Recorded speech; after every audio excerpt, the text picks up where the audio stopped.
اعصري الليمون على النار وانت تشوفي المعجزات. بجد حاجة كده مش هتتوقعيها ومش هتتخيليه. انا معايا نصين من الليمون او ليمونة كاملة على عين البوتاجاز الوسطانية، وهشغل النار عليها وابتدي اوطي النار خالص واهديها واعصر الليمون عليها. زي ما انتم شايفين كده انا عصرت الليمون على البوتاجاز، وعمرك ما تتخيلي هيطلع ايه النتيجه. كل ده من نص ليمونه اللي على البوتاجاز، ليمونه كامله على كل العيون، كل عين انت حابه تعملي عليها، بس انا حابه اعمل التجربه على العين الوسطانيه. بجد يعني رهيب. دعموني بقى باللايك يا حبايبي، ويا ريت لو اول مره بتشوفيني تشتركي في القناه، اشتراكك ينورني، وتعالوا نشوفوا التجربه الجميله اللي احنا هنعملها مع بعض. وما تنسونيش بقى في اللايك، اهم حاجه اللايك يا جماعه، ما تنسوش في اللايك. وتعالوا نشوفوا بقى التجربه الحلوه دي. انا معايا بشر ليمون او ليمون مش عايزاه، ليمون مثلا بايظ عندك، هاتي 4-5 ليمونات كده حلوين وابتدي ابشرهم بالمبشره اللي في ايدك دي، او ممكن تعمليهم في الخلاط لو انت حابه تعمليهم في الخلاط. بس انا هبشرهم عشان عايزه قلب الليمونه والميه الليمون، يعني انا عايزه النهارده ميه الليمون وقلب الليمونه من جوه. هبتدي اعصر الكميه اللي معايا دي عشان انا عايزاها احطها بقى. بصوا يعني هي دي كل التركيز النهارده على الليمون وميه الليمون. اختراع رهيب يا جماعه وتركيبه رهيبه للبوتاجاز، وهتشوفي النتيجه هتبهرك بجد.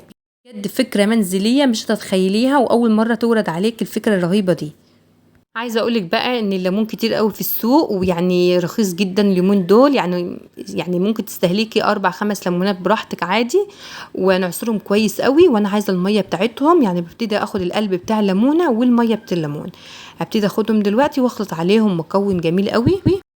هبتدي انزل عليهم بقى بملح. شوفوا ميه الليمونه اهي معايا 4 ليمونات بس مش اكتر، وكمان ليمون فسدان يعني مش محتاجاه. معايا معلقه ملح ليمون، مش ملح طعام يا جماعه، وملح ليمون رخيص جدا ومتوفر في السوق عند العطار، كيسه كبيره جدا ب5 جنيه. هبتدي ادوب الليمون ده مع ملح الليمون، بجد خلطه رهيبه قوي. ومعايا بقى ايه ازازه فاضيه كده وشويه صابون سائل مركز. ده صابون سائل مركز او اي نوع انت حابه تحطيه من الصابون السائل، او اوكسي او بريل او اي نوع انت حابه تحطيه. انا ضفت كميه شويه كده من الصابون السائل وشويه ميه، لان الصابون السائل كان مركز معايا ما كانش ضايفه له اي ميه. وهبتدي ادوب ملح الليمون بقى خليط معايا كده زي ما يكون معجون. عارفين المعجون؟ حاجه كده زي ما يكون معجون معايا بقى ازازه فاضيه، وهبتدي بقى ايه اعبيها. وعايزه اخرم بقى الغطا ده، فقمت خرمته وبالشوكه، خرمته كده بالشوكه، سخنت الشوكه وخرمت الغطا بيها زي ما انتم شايفين كده. بس للاسف انا مفكره الكاميرا شغاله وما كانتش شغاله، فحبيت اوريكم برضو اللقطه دي. وابتديت ارج بقى ملح ليمون مع الليمون، شوفوا لونها بقى مكون رهيب. ابتديت بقى اعلي النار وابتديت ايه اوطي، وبعد كده قمت طافيه وهغسلها وعاكم وهتشوفوا النتيجه عامله ازاي. وهي النار شغاله كده انا موطيه وبكب الليمون عليها او بحط الليمون عليها ومعايا، والنار شغاله كده والنار طفتها. ابتديت اخد بقى سلكه ناعمه زي ما انتم شايفين. هتلاقوا الصدى، يعني الصدى ماسك من سنين ماسك فيها، هتلاقوه طلع بكل سهوله. شايفين الصدى اللي في السلكه؟ عايزه اوريهولكم. شايفين بجد يعني. وبرده كل عين هعمل عليها نفس الطريقه، الليمون وملح الليمون وهغسلهم. شايفين النتيجه رهيبه رهيبه رهيبه بجد يا جماعه، فعلا نتيجه فظيعه. تعالوا بقى نشوف الطريقه التانية. معايا طريقه جميله قوي كده، تعالوا شوفوها. بس فضلا وليس امرا ما تنسوش في اللايك لو انتم مكملين معايا لحد دلوقتي الفيديو. يا ريت يا حبيبي ما تنسوش في اللايك وتعليق حلو منكم كده يفرحني. تعالوا بقى نشوف الطريقه التانية بعد ما شفتوا البوتاجاز ونتيجه الكواش عملت ازاي. بجد بيلمع رهيب بجد، وده اصلا نوعه يعني صعب ان هو ينضف. معايا بخاخه بقى، ومعايا مكون معايا كده هحطه. معايا بخاخه فاضيه دي بستخدمها، دي حاجه معينه كده، يعني مش بعمل بقى اي حاجه الا بستخدمها للمطبخ والحمام. البخاخه دي هحط فيها بقى، اجيب فيها معلقه من نشادر البسكوت يا جماعه.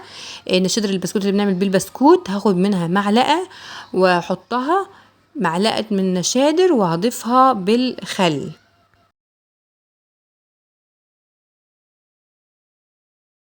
عايزه اقول لكم فعلا فعلا بجد ومش حلفان بامانه، ان فعلا الماده اللي احنا نعملها مع بعض دي، او التركيبه اللي احنا نعملها مع بعض دي، هتقضي تماما على النمل بطريقه رهيبه. يعني انسي وداعا للنمل في شقتك او في بيتك، لان المكون اللي احنا نعمله ده مكون جبار بجد. اول مره اجربه واول مره اعمل الخلطه دي، بس طلعت النتيجه بهرتني فعلا، لان رشيت على النمل مباشره ولقيت النمل مات على طول. يعني انا برشه دلوقتي دلوقتي بعد ما اخلص التركيبه دي هرش دلوقتي في الاماكن اللي فيها رطوبه في الحمام او جنب الحيطان كده، في الاماكن اللي بيبقى فيها نمل على طول، وهضيفهم شويه ميه واقفل البخاخه وابتدي استخدمها على طول. بجد سيبيها عندك، دي حاجه كده يعني احتفظي بيها، وكل شويه رش كده بعد ما تسيقي شقتك، رش كده جنب الحيطان، انسي حاجه اسمها نمل وانسي انك يبقى شقتك فيها نمل.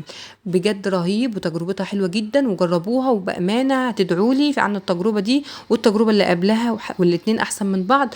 وما تنسونيش في تعليق حلو منكم كده، وباي باي، واشوفكم في فيديو جديد. والفكره الاولانيه قولوا لي ايه رايكم بعد ما تعملوها وتجربوها، والفكره الثانيه برضو عايزه رايكم فيها، اشوف رايكم ايه ان انتوا عملتوها وجربتوها وطلعت معاكم كويسه.